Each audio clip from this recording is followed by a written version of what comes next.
Okay, one I am humble request to everybody जिनके खुद के बच्चे, जिनके पास नीस एंड नेफ्यूज़ हैं, it doesn't have to be कि मम्मी बताए आप बताओ। अगर आप कोई भी बच्चा जो आपके मोहल्ले में है जिसका आपके पास 2 पैसे का कंसर्न है, please teach them sex education. I am talking about चाहे वो 2 साल के हों या 7 साल के, 10 साल के, 12 साल के, and you don't be awkward. मैं आपको सिंपल स्टेप्स बताऊंगी।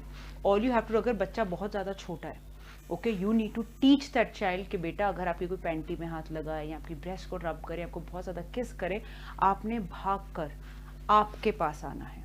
Okay, and you need to train that child. एक तो बोलना नहीं है क्योंकि छोटे बच्चों की मेमोरी होती है, उनको समझ नहीं आ रहा कि आप भौंक रहे हो, आप क्या बोल रहे हो, and they will get bored. So you need to make it a game out of them. Try to just try to say if I touch your panty, what are you going to do? Show screaming and make them go ah.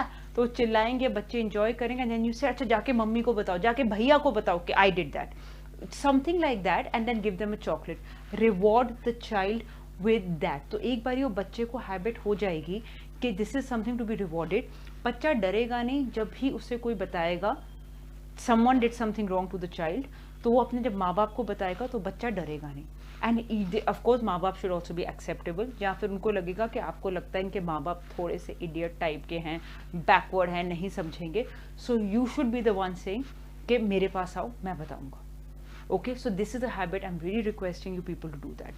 Okay, sometimes but लोग people get from this part, और बच्चे ज़रूर बता देते हैं कि I think this uncle is making us uncomfortable, या uncle अपना सुसु, give them those words कि कोई अगर आपका बात कर रहा है, कोई uncle और be it a girl or a boy is touching the genitalia, use their words, उनकी vocabulary में बताओ कि सुसु है, पैंटी है, अंदर वाली बनियान है, जो भी उन बच्चों की vocabulary है उसे familiar करो कि they should not, if anyone does it.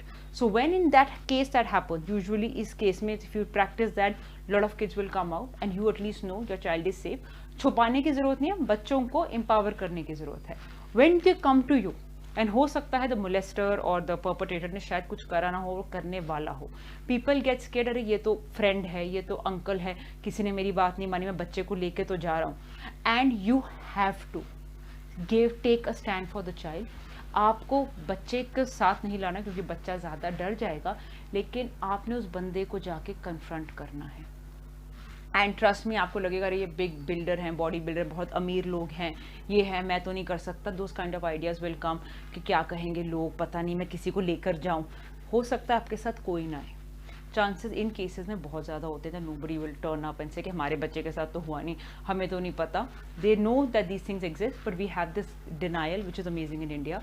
So I am really requesting you, you have to go and talk to that person and tell them what they have done, depending how serious it is. If they are touching their genitalia while looking at your children, or या आपके nephews, friends, बच्चे, if your child is telling, please believe the child. Second of all, if it's a serious offense, do alert their parents. Do alert, it is, anything is a serious offense actually, and get the police involved. You need to make statements, and trust me, 5 people you know, 5 kids you know are likely to get raped and molested. और this is the country, America जैसी country का ये data है, India जैसी country का इससे ज़्यादा है।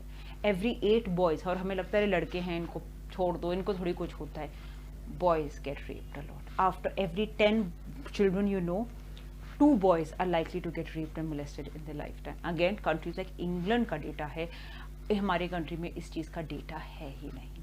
तो वो वाला कंट्री सो जस्ट मल्टीप्लाई हमारा कितना है, हम सेक्सुअली कितनी डिप्राइव्ड और हॉ वाली जगह है। If you really do care and you really do want to change, please do that, be that person in the society, be responsible, and for me this is more nationalism than standing for a national anthem. Stand for these children. And if you do like this channel and if you think what I'm talking is worth knowing and understanding, please do like and subscribe.